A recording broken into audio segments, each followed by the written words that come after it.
edition of what we call now the Lancer Athletic Podcast. We're looking to do this about once a week or so and try to get a feel for what's going on in the Lancer Nation and get some couple interviews with coaches, athletes, and maybe even a couple fans. So we'll see how this evolves as time goes on. But we're very excited to bring you the first ever episode of the Lancer Athletic Podcast. I'm Will Thrasher. My co-host is Chase Wrangler, and Chase is going to talk a little bit more about what we hope to do with this. I'm super excited for this, super stoked.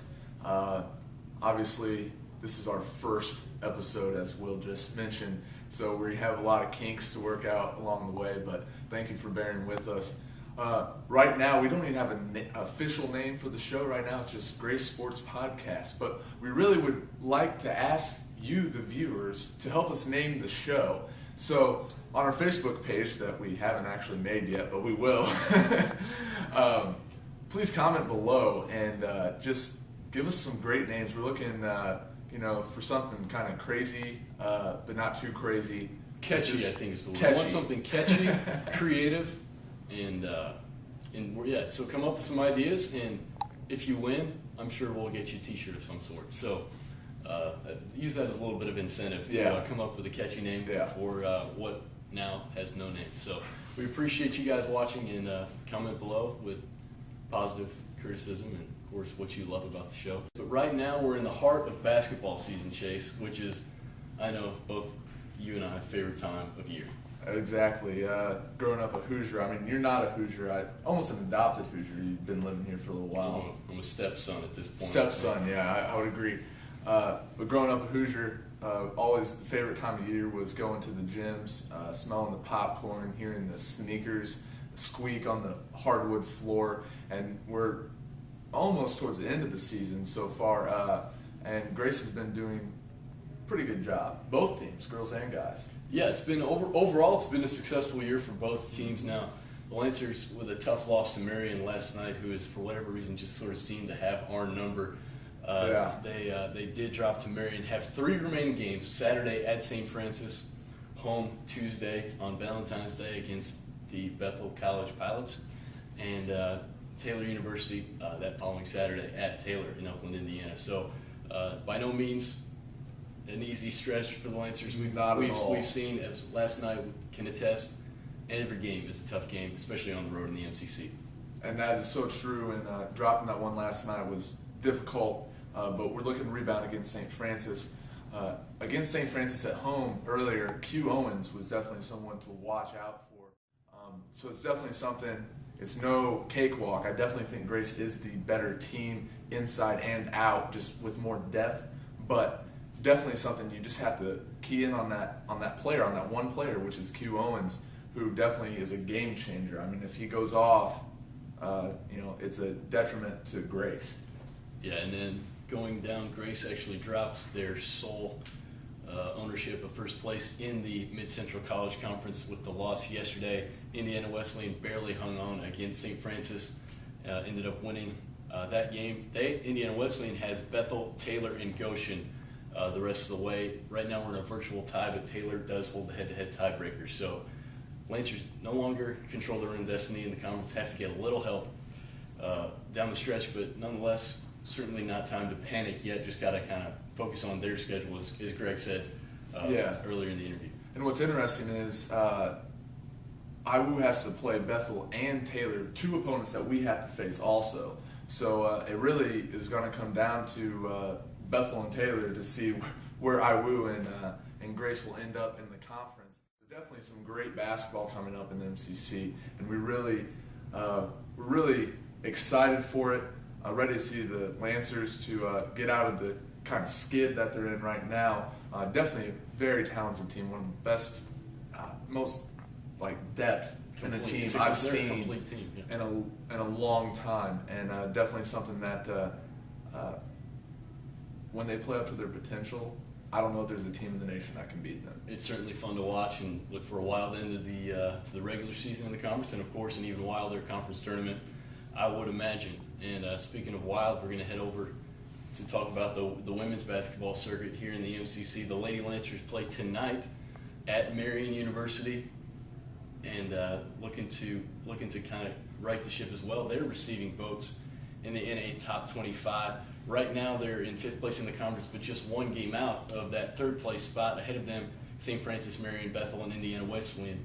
And as we mentioned earlier, interestingly enough, the Lady Lancers have knocked off both Indiana Wesleyan and Bethel. The Indiana Wesleyan's lone conference loss comes to the Lady Lancers, and they only have 2 losses. Yep. So that was a huge win for the Lady Lancers at home, and they've shown that they can play with literally anybody in the country. Just gotta, similar to the guys, play up to their potential and to kind of right the ship as well. And Coach Bloom's doing a great job with the Lady Lancers this year. It's their first year ever being ranked in the NAIA Top 25. Right now they're just outside of the Top 25, but still receiving votes. But they, as you mentioned, defeated IWU, who is really good. They've only had 2 losses all season, and one of those losses coming to Grace. I mean, they're number 1 in the country. When you can beat number 1 in the country, and if I remember correctly, we didn't shoot over 30% in that game. Neither team shot particularly well that game, but they were able to hang on. So when you can beat the number 1 team in the country shooting less than 30%, that tells you something. That tells you you got enough of what it takes to win. And so right now the girls are really looking to perhaps get that chance to go to Iowa for the first time ever. But yeah, certainly they do have an outside shot of getting there to Iowa in the beautiful Quad Cities area and playing in that tournament. But if not, of course, we host again here at Grace College in the beautiful Orthopedic Capital Center, which we are right here in the beautiful alumni suite right now, hosting the NCCAA National Tournament, first year for both the men and the women coming here to the OCC to play. We're very excited, so they will have that tournament to play in if they do not qualify for the NAI National Tournament in Iowa. But Iowa, going back to them, they, as many know, knocked off Northern Illinois at Northern Illinois. That's a Division I basketball school. Yeah. And they knocked them off. So that shows you how good Iowa can be and how impressive of a win that was for the Lady Lancers. The fact that the Lady Lancers were able to beat up on them is just tremendous. And when we really have our post game going with Danny B and Haley Cashier down low, and then we have our outside with Kara and JJ and Hannah Lingle, I mean, it's really tough to beat the Lady Lancers. And I think a word I would use to describe them, Chase, is scrappy. Because even in games where they don't shoot a high percentage from the field, they play great defense, they rebound the ball well, and they just kind of find a way to hang around and have a shot to win it at the end, which they have hit a few last-second shots at the end. And they've started to believe that they can win those games at the end. So Coach Bloom, really credit to him for getting those girls. They've had kind of this group for 4 years, and now they've kind of grown up before its eyes, and it's been fun to see. Yeah. Earlier today, we had the opportunity to sit down with Lancer sophomore forward Greg Miller and student assistant coach Taylor Long of the Lancers. So we're going to go to that interview right now.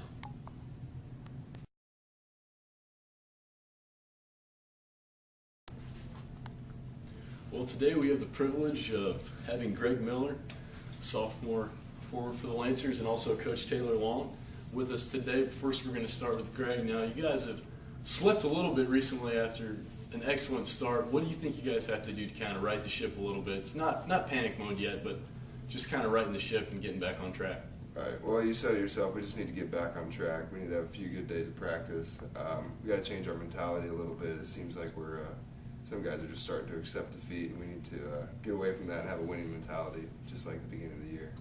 You know, I know you were battling some injuries early on. You had a little groin issue. Are you back to 100%? Yeah, I'd like to say I've been back to 100% for about a week and a half, but there's still, a little tightness afterwards after we play, but just stretch it out and we'll be ready to go. Right now, I feel tightness after I walk to class, so that's understandable. Yeah. So now I know that you guys have a couple games remaining. You're in a virtual tie with Goshen right now, or Indiana Wesleyan, I should say, but they have the tiebreaker. Right. So pretty much have to win out the rest of the way and give yourselves the best chance, huh? Yeah, we can only take care of what we need to do, and which is win the final 3 games. Saturday's a big one at St. Francis. We can't look at it as more than just a game itself because, it's just another conference game, but it virtually is a must-win for us. Right, and then, of course, Tuesday, Bethel at home. Yep.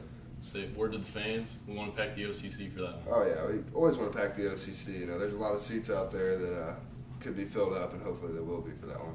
No, should be a good game. Now I know we got Coach Taylor Long. Chase, why don't you go ahead and take it away? Coach Long, what are some consistencies this year that you see in the team? Consistencies.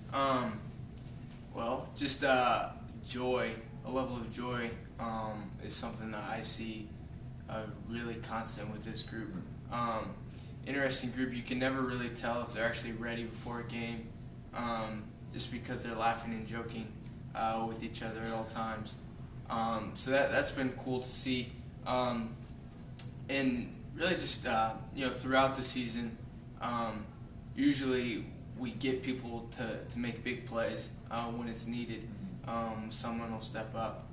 Obviously going through this stretch, we haven't had a couple of those plays that we have had early on.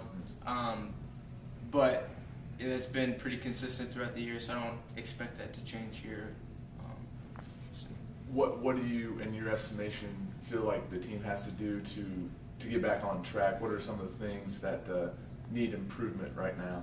I guess to echo Greg, really would just be having a couple good days of practice, setting our mentality kind of straight, and more on really winning.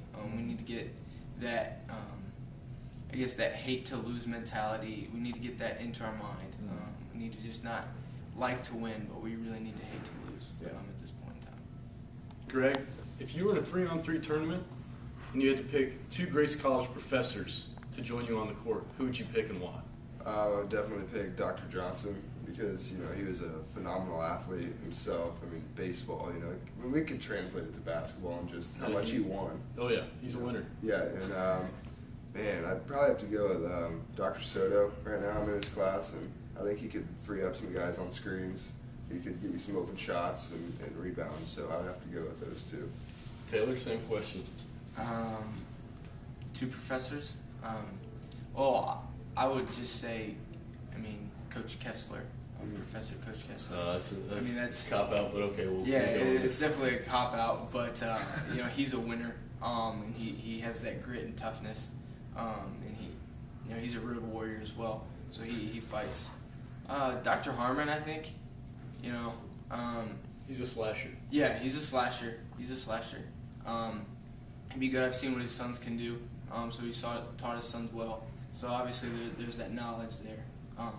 So I think Dr. Harmon and Coach Kessler, I think would be pretty good. I think we could arrange that. We could have Greg, Dr. Johnson, and Dr. Soto versus Taylor, Coach K, and Dr. Harmon. Maybe that'll come on a future episode. We'll see if we can get that together. That'd be pretty sweet. One last question for both of you. Biggest prankster on the Grace basketball team? Outside of yourself. Oh, okay. That makes it easier. I'd probably have to go with Coach K himself.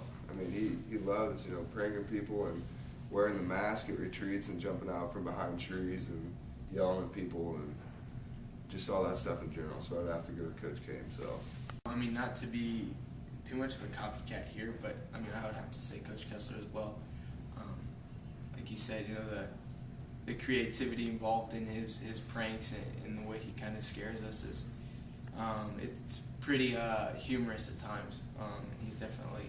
Does he actually scare you guys? At times, he startled me on multiple occasions. All right, well, thanks guys for joining us. We certainly appreciate it, and hope we'll do this again sometime. Sounds good. Thanks. All right. Thank you. Thank you for joining us today for the Lancer Sports Podcast.